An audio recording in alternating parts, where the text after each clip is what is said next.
Bismillahir Rahmanir Rahim. Hangen da kashi na 10. Bai sake magana ba har suka hau titin Zurut, wanda bata gane ina zai kai ta ba sai da suka kai bakin gate ɗin gidan zu. Yawan masu gadi suka bude ya biya kuɗin ya shiga, suka bashi tiket ya shige. Maimakon ya dakata a inda ake fakin, sai ta ga ya ciki tafiya kaɗan sai ga su a wani gadin na daban. Ya tsaye da motar ya dube ta. Fito mu je. Da mamaki ta dube shi. Me za mu yi anan? Ba fa yara muka kawo ba. Kai ya kaɗa. Na sani ke na kawo ki sha iska ki huta kaɗan. Dan shiru tai kana ta ce, amma ka sani na baro yara a gida ko, sannan ana iya yin baki yau din. Yara ai ba su kaɗai bane ba, akwai mutane a gidan baki ko duk wanda ya zo aka ce masa kina asibiti ai ya san lalura ki ko. Bata sake cewa komai ba, ya dafe mata murfin motar ta fito. Nan ma ya sake wani payment din suka shiga. Sosai wajen ta ji ya sanya mata nutsuwa saboda yanayin sa da ke liblib da shuke-shuke masu bayar da sanyi da iska mai daɗi. Haka nan babu hayaniya, kai ka ce ma ba a gidan zu din kake ba. Sai da suka yi awa guda cikakkiya ya tabbatar da ta sake samun nutsuwa da kuma hutu, sannan ya zauna yana fuskantar ta. Duka hannayenta ya kama yana duban ƙwayar idanunta. Bayan ya kira sunanta, kasa amsa mishi sai zuciyarta ta yi rauni. Duk wani nauyi ta rinka ɗaukewa a ƙirjinta, ta jiya yana nema ya rinjaye ta. Cikin murya mai taushi ya ce, na sani cewa kin yi ƙoƙari matuƙa, kin yi jajircewa da tsayuwar daka. Haka nan kin nuna sadaukarwa da kuma kara da karamci irin naki. Lamarin nan ya taso ba ma yanzu ba, tun zamanin Maryam zuwa yanzu. Ina mai matukar miƙa godiya ta a gare ki da kika zame min abin dogaro cikin gidana. Kika amsa kuma wannan sunan da Hausawa ke ba ku uwar gida ran gida. Babu shakka ke din ran gidana ce Halima. Ba wai ganin idanunki ba. Allah shine shaidata. Nagode kwarai Halima, ubangiji ya ci gaba da baki juriya da ƙarfin hali da kuma saka miki da aljanna madaukakiya. Idanunta ta rosayar tana son karfafawa kanta gwiwa, ta amsa addu'a shi sannan ya dora da, don Allah ina son wata alfarma a wajen ki Halima game da gidana. Allah ya sa ba za ta gagare ni ba, ta furta a sanye. Insha Allah na yarda da nagartar ki Halima. Ina son duk sanda nayi kuskure a tsakanin kuku ukun nan ki min uzuri. Sannan kar ki kyale ni ki same ni ki nusashe da ni. Ki dora ni akan hanya. Idanunta ta waro waje har hakan ya so bashi dariya. Baban Amir, gaskiya ka dora min aiki mai girma da nauyi. Dukkaninmu matanka ne, haka nan kana kaunar mu ka aure mu. Ya zan dinga bin diddigi akan lamuran kowaccen mu ina gyara ko kuskurima akai. Ashe ba ki san kada na shiga wuta kenan ko Halima? Da sauri ta girgiza kai. A'a ko kaɗan. Zan iya abin da naga zan iya dai, kuma shine daidai wanda zan fita haƙƙin addini. Kai ya kaɗa shi ma. Ko hakan ma nagode, Allah ya saka da khairan. Amin ta amsa mishi tana kallon yatsunta da suka ɗan tashi kaɗan fiye da da kafin ta samu ciki. Amma kamar fa fushi ake da ni. Tunda kwana da kwanaki ko kallo na ba a yi. A hankali ta daga kai ta dube shi. To me damuwarka tunda kana da sabuwar tauraruwa da idan ka kalle ta ko da ban kalle ka ba ta isar maka ma'ai. Dariya sosai ta kama shi amma ya danne.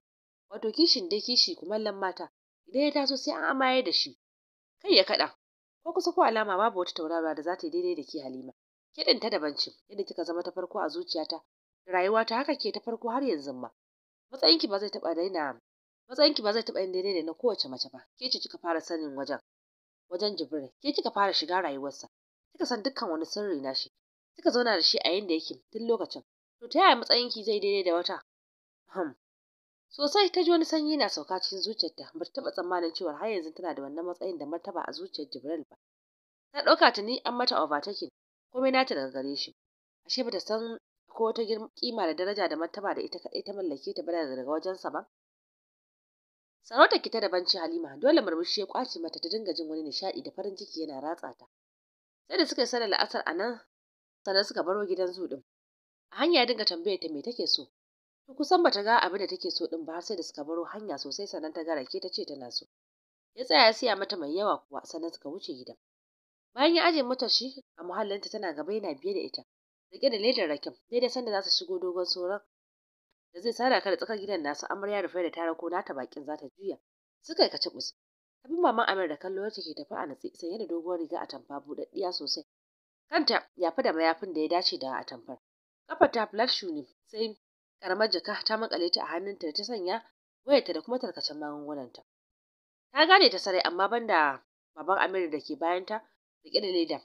Niyya ce ta shige wata kawai da sunan bata gane wace ce ba. Leda hannunsa ta bi da kallo, wani bakin ciki ne ya tokare ta. Wato saboda ya rena mata wayo daga cewa zai kai mata kuɗi shine ya je zaman sa har ya bige da riko mata leda kamar wani almajiranta. Duka kwalliyar da tanadin da ta masa sai ya goge ya salance.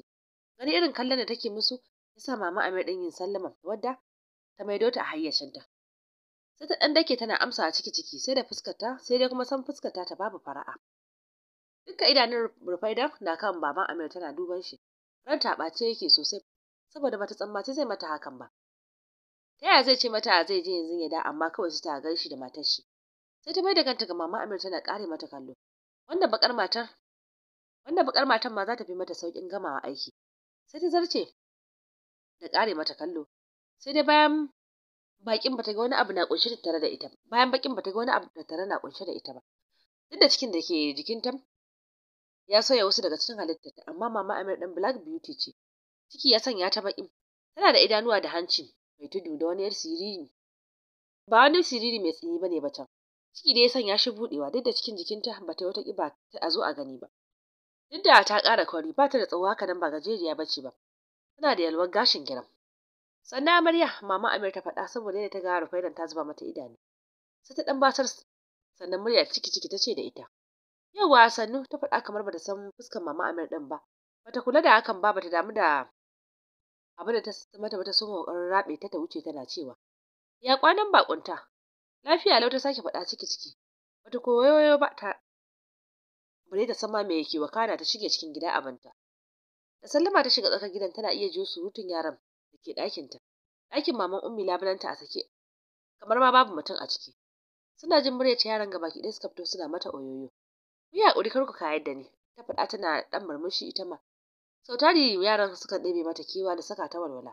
Sun shiga ranta sosai har takan damu da lamuransu fiye da na jama'ar gidan. Da yaranta da na maman Ummi kusan dukansu kamar su ɗaya. Haka nan tana masu kallon yaranta. Shi yasa komai za ta yi musu tana yi ne kamar ita ta haife su. Ba ta bambanta su da nata. Da ƙyar suka bata ta ƙarasa falonta ta zube kan kujera cike da gajiya.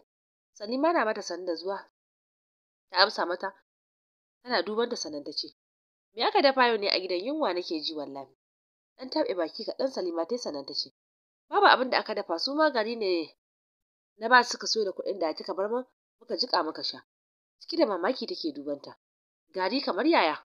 Bayan sto ɗin mu cike yake da kayan abinci. To maman Ummi dai bata girka komai ba. Amarya ma suna ta baiwa bakinta da su alkaki na gararta. Shiru mama Amir tai tana mamakin halayyar Maryam din. Duk da ba halinta bane ba amma daga bisani ta rage wasu da zama yayi zama. Shine yanzu take son dawowa da su. Rasa abin faɗa tai har zuwa wani lokaci kafin ta ci. Allah ya kyauta ya rufe asiri. Tashi je kicin din ki jawo karamin gas ina ki dora mana indomie. Ye umma da ma yunwa nake ji tun ɗazun. Na ga mama na ta ce wanda je abba ya ba mu abinci.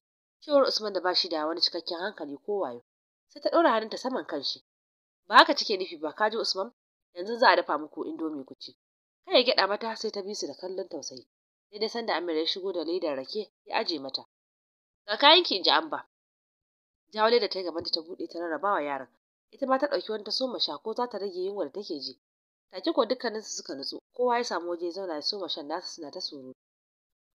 Rufaidan ta ɗakin ta ya bi bayan ta ya baiwa Amir din ledar mama Amir din ya ce ya kai mata abinta. Zaune ya same ta kan hannun kujera rungume da hannayenta a kirji ta cika ta haifan kamar za ta fashe. Dan kwalin nata ya dawo gaban goshi. Sai zago ya zauna kan kujerar da take zaune din. Zumburtar za ta miƙe ya cafke hannunta ya kuma jawo ta ya rike ta gam.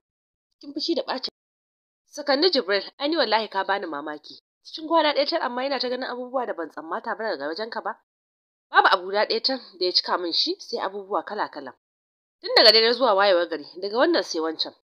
Haba mana amaryata ki haƙuri ki tsaya ki saurare ni kaina ban san duka abubuwan nan za su taso haka ba. Idan kin duba duka lalura ce ai. Ni mutum ne mai iyali dole na kula da haƙƙin kowa na kuma sauke shi. Idan kika duba mama Amir ke ma wata rana haka za ta kasance a kanki. Zaki so na yi burus da ke ne na yaƙi bin lamuranki? Sai ta kalle shi sosai. Sai kuma aka ce ka ɗauki lokaci na duka ka raba matanka da yaranka? Shi ma sosai ya dube ta duk da yana son shawo kanta ne amma hakan bai hana shi cewa ba. A Rufaidah abin ma babu kara mata na dai amma yara ai namu ne baki ɗaya ko? Sai ta ɗan yatsa na fuska tana jin takeici har cikin ranta. Sorry ka fusata ni ne yaran mutum. Daga yau ba za a sake bakin ji ko haba amarya fushi baya miki kyawu ya faɗa yana lakace mata hanci. Tana son Jibril sosai dole ya saki murmushi sannan ta shigar da korafinta na biyu. Kuma na sani, kuma sannan Jibril baka isa da gidanka bane ba, ko kuma dama haka ake zama da yunwa a gidanka. Fuska ya dan tsuke yana jin tambayar Bambarkon. Dan tana gida dama yana dan fama da ita kan rashin iya magana. Wani lokaci idan ta yi maganar sai ka ji kamar mai cin kashi. Kamar yaya, wace iriyar magana ce wannan? Gyara zama ta yi sosai sannan ta ce, dole na faɗi haka mun yau babu abin da na ci sai snacks da na zo da shi daga gidanmu. Ko da ne bakin ma ka duba ga abin da na basu. Ta faɗi tana nuna mishi kwanukan da bata kwashe ba a wajen, masu ɗauke da kayan garanta da lemo da ta bayar aka siyo mata a shagon layi. Ba girki ba, to me yaran suka ce? Ya faɗa yana jeho mata tambaya. Sai ta taɓe baki wanda kai ce na kume ta. Wato ba ta ita ko bakinta yake ba ma, ta yaran shi ke. Oho, ta bashi amsa tana sake taɓe baki. Ina zuwa, ya faɗi yana miƙewa ya kana ya fice. Dariya ta sake ta miƙe zuwa cikin bedroom ɗinta tana cewa, Allah ya sa ta kwaɓe min shegiya, naga ta shegen ɗaukan kai yau. Kai tsaye ɗakin maman Ummi ya nufa, bai ma kula da Salima da ke kicin ba tana kunna wutar gas ba. Ran shi ne kawai ke suya. Ta yaya za a ce yaran sun wuni ba su ci komai ba, bayan za a iya girki a gidan ko da bai da kuɗin cefane ne, tunda suna da komi. Wannan karan ta yi wanka ta shafe jikinta da mai, tana sanye da doguwar riga material mai gajeren hannu. Kwance take abinta saman doguwar kujera tana kallo, har ta rike da remote. Ummi na kwance gefen tana bacci, da alama ta matse ta ne ta sanya ta baccin dole.